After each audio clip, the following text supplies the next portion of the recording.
chosen to moderate this panel. And because I don't have a very strong formed sense of self and identity myself, but I was thinking that a couple of months ago I was in Germany, in Bavaria, and I was joining a summer school at a nunnery on an island in Bavaria with nuns, and it's part of the dialogues that have grown up between the Dalai Lama and scientists. It's called the Mind and Life Organization, and they are looking at there are many congruences between Buddhist philosophical concept of anatma or non-self and what findings in science are showing these days about the fluidity of self, even to the structure of our brain. So they're finding that by hooking monks up to all those kind of brain scan machines, that we can actually physically change our brains by doing mental exercises and thinking about things. So ideas can actually physically change the shape of who we are. That's called neuroplasticity in science. So there are all kinds of programs like compassion cultivation training at Stanford University that are working in this area. And in Buddhism it's about impermanence and interdependence and this concept of non-self, which doesn't mean that there's no self at all. It's not like if you took a Buddhist selfie there'd be nothing in the picture. It means that it's interdependent and it comes together through a confluence of causes and conditions that come together to make the self, and that they're interdependent and exchanging. So I might from there move on to our exchanges with our panelists. Firstly, Camilla is author of 6 novels, in more than 25 languages, which is quite an achievement, translated, and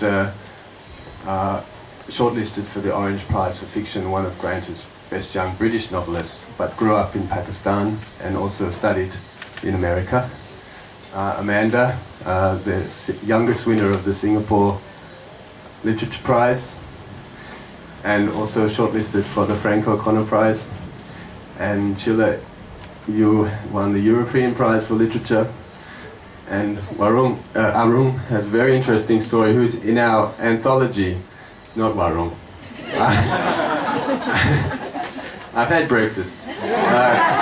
Arung is in our Ubud Writers and Readers Festival anthology this morning. So I might start with you, Arung, because you have a very interesting story about a particular tradition that's very, it's really a matter of life and death, from Madura Island in Indonesia.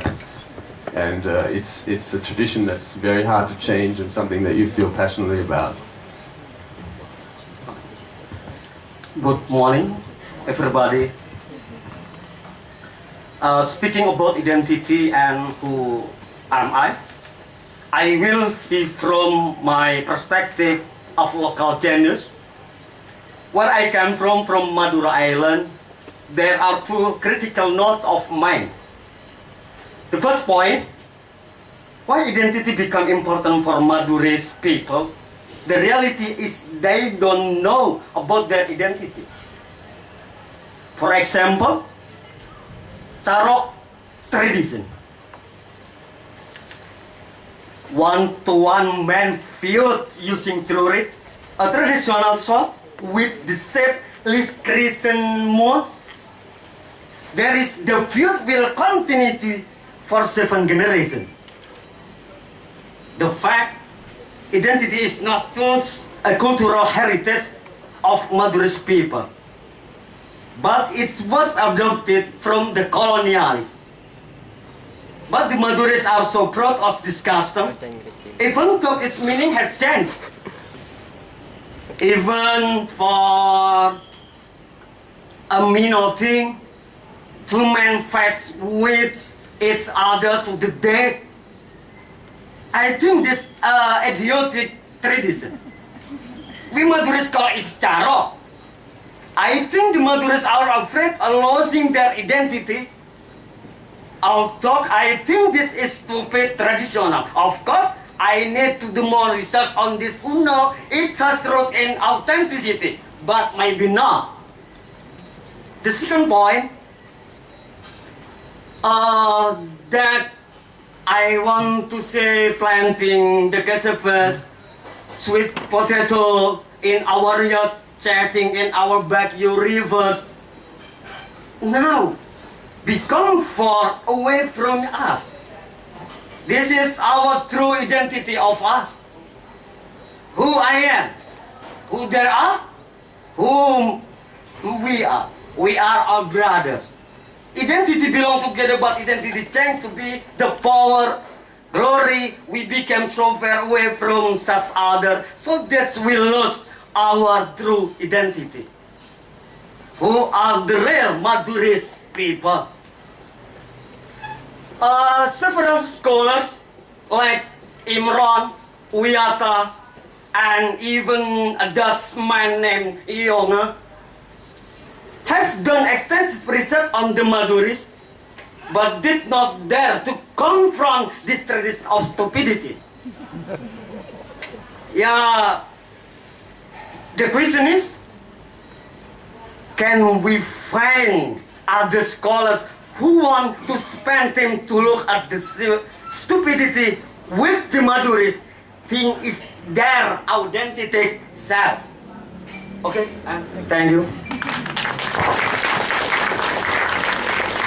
Thank you, Arung. So we were speaking just before the panel, and this is a tradition in Madura where there's a feud, and you're saying it's a tradition that came from the colonial powers that was imposed. So it's not a local origin, but in this tradition, when there's a feud, they have to unsheath the sword, and the sword is not allowed to be put back into the sheath until it's spilled blood, which in Madurese tradition means somebody has to have lost their life.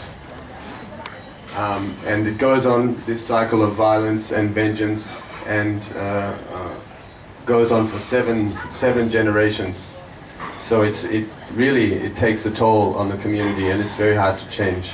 And Arung, you were saying this morning that several researchers have studied this tradition, but they're afraid to study this tradition and talk about this tradition because of getting involved in the cycle of violence that's dividing the community. So this is very interesting, that how do we challenge ourselves to look at aspects of ourselves which maybe get us into hot water.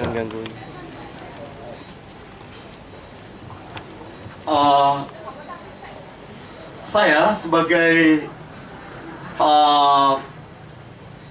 peneliti di generasi berikutnya, di generasi Wiyata dan generasi Sa'awi Imran, saya berharap ingin mencoba mengcutting tradisi carok itu sendiri.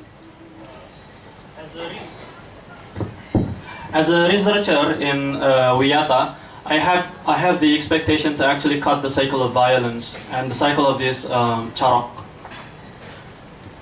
Saya berharap masyarakat Madura sudah mulai berpikir cerdas tentang kekerasan tidak boleh dibalas dengan kekerasan. I hope that Madurese people will actually use their mind that violence will not stop violence. Kalau selama ini masyarakat Madura selalu bangga dengan tradisinya, if Madurese people are so fond of their tradition, bagi saya itu sebuah kekonyolan. Darah tidak perlu dibalas dengan darah. I think it's a stupid thing because blood can never pay blood. Nyawa harus dibalas dengan perdamaian. Kita saling cinta kasih antara satu dengan lainnya. Life should be paid by peace. We need to love to each other. I think that's it.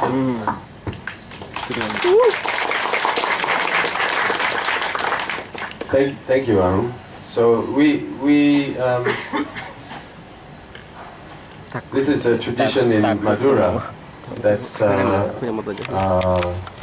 shows that when people are having this kind of identity politics. They're willing to shed blood. It's not something that's confined to Madura, but we're seeing all over the world that this kind of identity politics, which becomes violent, and people defending these notions of identity. We can see examples of it all over the world. So I might ask you, Chula, how has the politics of identity and the self, what are some of the Coba klik lagi ya. Takut.